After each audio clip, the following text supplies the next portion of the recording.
Bismillahirrohmanirrohim. Assalamualaikum warahmatullahi wabarakatuh. Alhamdulillahirabbil alamin wa bihi nasta'in ala umuri dunya waddin. Wassalatu wassalamu ala asyrofil anbiya'i wal mursalin khatamin nabiyyina wa ala alihi wa sahbihi ajmain. Amma ba'du. Perkenalkan, nama saya Ismadila Syahdania yang akan bertugas sebagai moderator.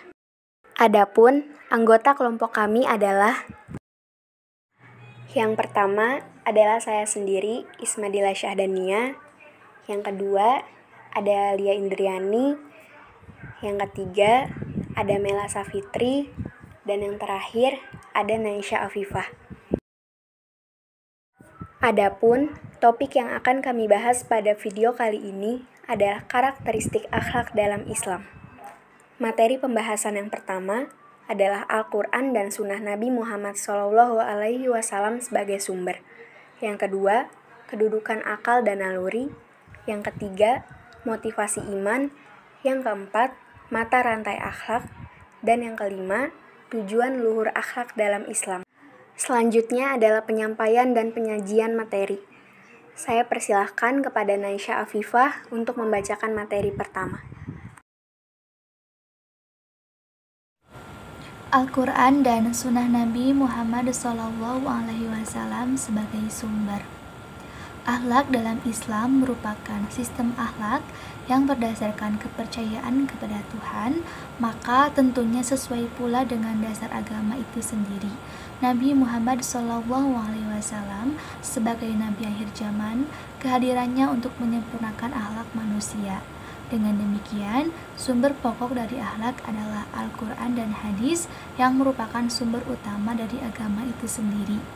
Pribadi Nabi Muhammad SAW adalah contoh yang tepat untuk dijadikan teladan dalam membentuk kepribadian, begitu juga sahabat-sahabat beliau yang berpedoman kepada Al-Quran dan hadis dalam kesehariannya. Rasulullah SAW bersabda, Abu Abdillah mengabarkan kepada kami Ismail bin Muhammad bin Fadli Asy'arani dari Sauri bin Jaid Ad-Dili dari Ikrimah dari Ibnu Abbas radhiyallahu anhu bahwa Rasulullah SAW berkhutbah pada haji wada, haji perpisahan, dan bersabda, wahai manusia, sungguh telah kutinggalkan atas kamu yang apabila kamu berpegang kepadanya, maka kamu tidak akan tersesat untuk selamanya, yaitu kitab Allah dan sunnah Rasulnya. Hadis riwayat Baihaqi.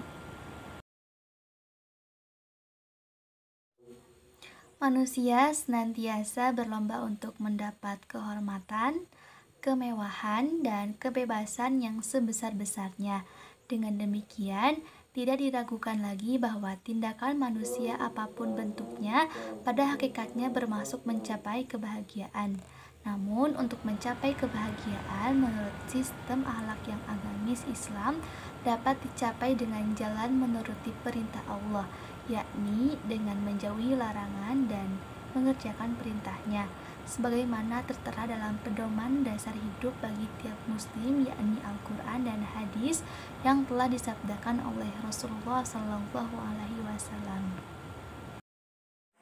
Materi kedua akan dibacakan oleh saya sendiri. Dalam Islam, akal memiliki posisi mulia. Meski demikian, bukan berarti akal diberi kebebasan tanpa batas dalam memahami agama. Islam memiliki aturan untuk menempatkan akal.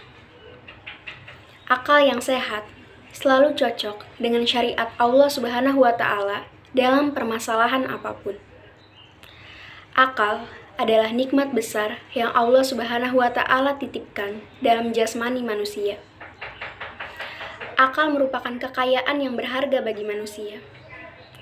Keberadaannya membuat manusia berbeda dengan makhluk lain ciptaan Allah. Bahkan tanpa akal, manusia tidak ubahnya seperti binatang yang hidup di bumi. Akal menjadikan manusia sebagai makhluk yang berperadaban. Tetapi, akal yang diagung-agungkan oleh golongan pemikir, sebut saja golongan Mu'tazilah, juga memiliki keterbatasan dalam fungsinya. Akal adalah sebuah timbangan yang cermat. Hasilnya pasti dan dapat dipercaya. Ibnu Khaldun menjelaskan, mempergunakan akal itu menimbang soal yang berhubungan dengan keesaan Allah Subhanahu wa Ta'ala, hidup di akhirat kelak, hakikat nubuwah, hakikat ketuhanan, atau hal lain di luar kesanggupan akal adalah sama dengan mencoba mempergunakan timbangan tukang emas untuk menimbang gunung. Ini tidak berarti timbangan itu tidak boleh dipercaya. Akal mempunyai batas yang dengan keras membatasinya. Akal mempertimbangkan hal yang dilihat atau didengar lewat indera penglihatan atau indera pendengaran. Akal dapat berfungsi setelah ada informasi empirik dari indera lain. Adapun untuk hal yang bersifat gaib, diperlukan wahyu. Dengan begitu, meskipun di Al-Quran sangat ditekankan penggunaan akal dalam setiap persoalan, namun di sisi lain, akal membutuhkan wahyu atau lebih tepatnya, religiusitas dalam menimbang hal yang bersifat gaib. Islam adalah agama yang memperhatikan peran dan fungsi akal secara optimal, sehingga akal dijadikan sebagai standar seseorang diberikan beban taklif. Jika seseorang kehilangan akal, maka hukum pun tidak berlaku baginya. Dalam Islam, dalam menggunakan akal, mesti mengikuti kaidah yang ditentukan oleh wahyu, supaya akal tidak digiring oleh kepentingan, sehingga tidak menghalalkan yang haram dan mengharamkan yang halal, sehingga tidak menjadikan musuh sebagai kawan, juga tidak menjadikan kawan sebagai musuh. Meski demikian, akal bukan penentu segalanya. Ia tetap memiliki kemampuan dan kapasitas yang terbatas. Oleh karena itulah, Allah Subhanahu wa Ta'ala menurunkan wahyunya untuk membimbing manusia agar tidak tersesat.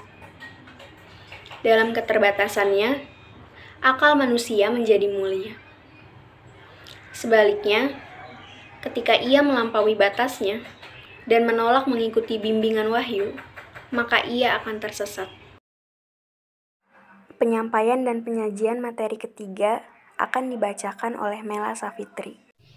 Naluri dalam Islam terbagi 3. Yang pertama ialah naluri beragama. Yang dimaksud dengan naluri keagamaan ialah setiap individu akan merasa dirinya lebih lemah dari sesuatu. Setiap umat muslim yang mengagungkan Allah Subhanahu wa Ta'ala akan mengatakan bahwa hanya Dia yang pantas untuk kita sembah. Kita lebih lemah karena kita hanya sebagian dari makhluknya. Kita akan bertasbih ketika meminta pertolongan dari Allah Subhanahu wa Ta'ala. Yang kedua ialah naluri mempertahankan diri, yaitu rasa takut, cinta kepada harta, cinta kepada kedudukan. Setiap individu akan merasa takut ketika dirinya terancam, lari dari masalah, kemudian berusaha untuk berkelompok, untuk mempertahankan kedudukan yang dijabat.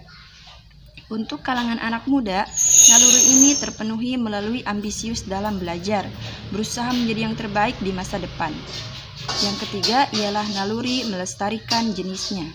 Naluri yang dijumpai pada rasa ketertarikan dengan lawan jenis. Secara harfiah, keduanya saling keterkaitan dengan wajar, namun telah dijelaskan dalam Al-Quran batasannya. Rasa memiliki termasuk pemenuhan dari naluri. Artinya, dengan memiliki adalah cinta terhadap lawan jenis, bukan memiliki suatu objek. Rasa cinta pada teman adalah bentuk pemenuhan naluri. Seorang pelajar, tapi bukan berarti pacaran adalah jalan yang baik untuk memenuhi naluri tersebut, karena Al-Quran melarang keras zina. Iman merupakan permasalahan terpenting seseorang muslim. Iman menentukan nasib seorang di dunia dan akhirat. Bahkan kebaikan dunia dan akhirat bersandar kepada iman yang benar. Dengan iman, seseorang akan mendapat kehidupan yang baik di dunia dan akhirat, serta keselamatan dari segala keburukan dan azab Allah Subhanahu wa Ta'ala. Dengan iman, seseorang akan mendapat pahala yang besar, yang menjadi sebab masuk surga dan selamat dari neraka. Lebih dari itu, mendapat keridhaan Allah yang Maha Kuasa, sehingga dapat merasakan kelezatan melihat wajah Allah di akhirat kelak. Keimanan menjadi pembeda antara seorang muslim atau bukan. Tanpa ada keimanan kepada Allah dan Islam, tentu manusia akan menjadi makhluk yang rapuh sebagaimana rumah tanpa pondasi yang kuat dan kokoh.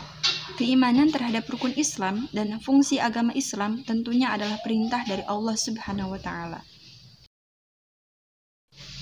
Hal ini sebagaimana disampaikan dalam ayat berikut, yang artinya, pada hari ini telah kusempurnakan untuk kamu agamamu dan telah kucukupkan kepadamu nikmatku dan telah kuridhoi Islam itu agama bagimu. Quran Surat Al-Ma'idah ayat 3. Sejatinya kitalah yang membutuhkan Islam. Islam diturunkan Allah sebagai agama yang sempurna dan telah diridhoi Allah. Untuk itu, hanya kepada keimanan Islamlah seharusnya manusia berkiblat, bukan pada agama lain atau ajaran lain yang dibuat oleh manusia. Iman adalah syarat seseorang menjadi muslim. Keimanan seseorang tentu dinyatakan melalui pernyataan dan aksi yang konsisten selama seumur hidup. Tentu tidak akan dinyatakan beriman apabila manusia tidak mengakui keberadaan dan kekuasaan Allah melaksanakan perintahnya. Penyajian materi yang terakhir akan dibacakan oleh Lia Indriani. Baik, selanjutnya materi mengenai mata rantai akhlak. Pendidikan akhlak menjadi sarana terbentuknya insan kamil atau manusia yang sehat dan terbina potensi rohaniahnya, sehingga berfungsi optimal dan dapat berhubungan dengan Allah serta makhluk lainnya secara benar menuju keselamatan hidupnya di dunia dan akhirat. Akhlak merupakan mata rantai akidah seseorang karena iman tidak cukup hanya disimpan dalam hati, melainkan harus dilahirkan dalam perbuatan yang nyata, yakni dalam bentuk akhlak yang baik. Jika iman melahirkan amal soleh, barulah dikatakan iman sempurna. Secara faktual, usaha pembinaan akhlak melalui berbagai lembaga pendidikan, baik lembaga formal, informal, dan non-formal, serta melalui berbagai macam cara terus dilakukan dan dikembangkan. Hal ini menunjukkan bahwa akhlak perlu dibentuk, dibina, dididik, dan dibiasakan. Dari hasil pendidikan pembinaan dan pembiasaan itu membawa hasil bagi terbentuknya pribadi muslim yang berakhlak mulia. Demikian pula sebaliknya, jika generasi dibiarkan, tidak dididik, tanpa bimbingan dan tanpa pendidikan akan membawakan hasil yang buruk. Tujuan luhur akhlak dalam Islam. Akhlak adalah sifat yang tertanam dalam jiwa yang menimbulkan perbuatan tanpa pertimbangan pikiran. Tujuan pertama akhlak dalam Islam adalah agar kita hidup soleh dan selalu berjalan di jalur yang benar, yaitu jalur yang Allah buat.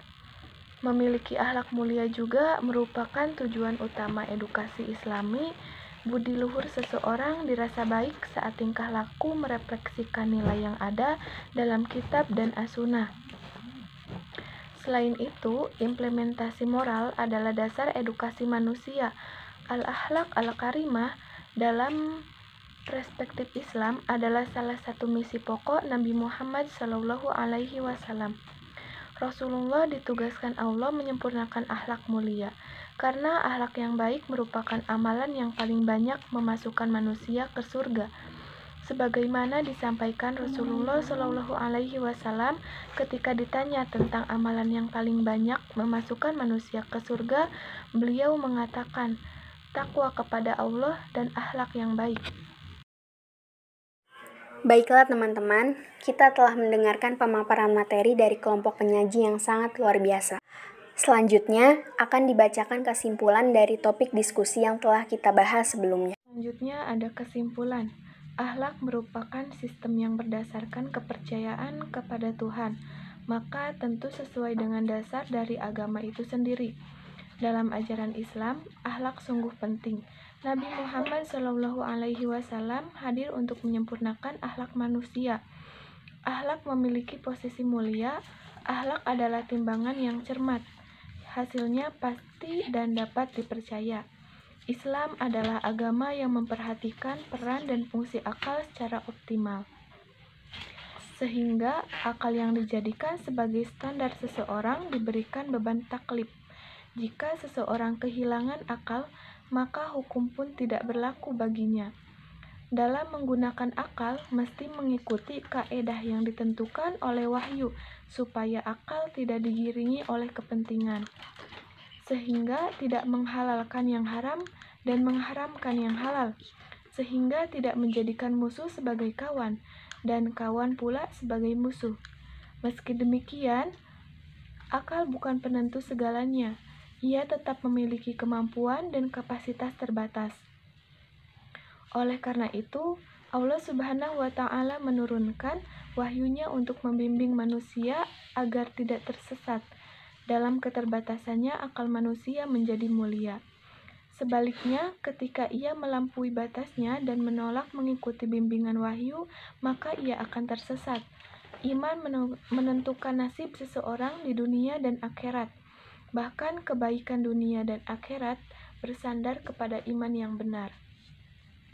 Dengan iman, seseorang akan mendapatkan kehidupan yang baik di dunia dan akhirat, serta keselamatan dari segala keburukan dan azab Allah Subhanahu wa Ta'ala.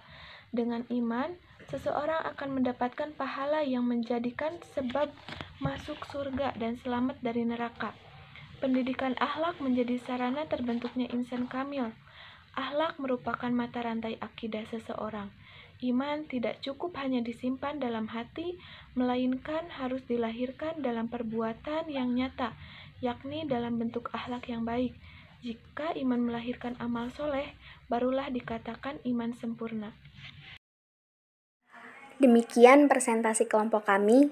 Mari kita mengucapkan Alhamdulillah. Saya sebagai moderator, mohon maaf atas kekurangannya dan terima kasih untuk perhatiannya.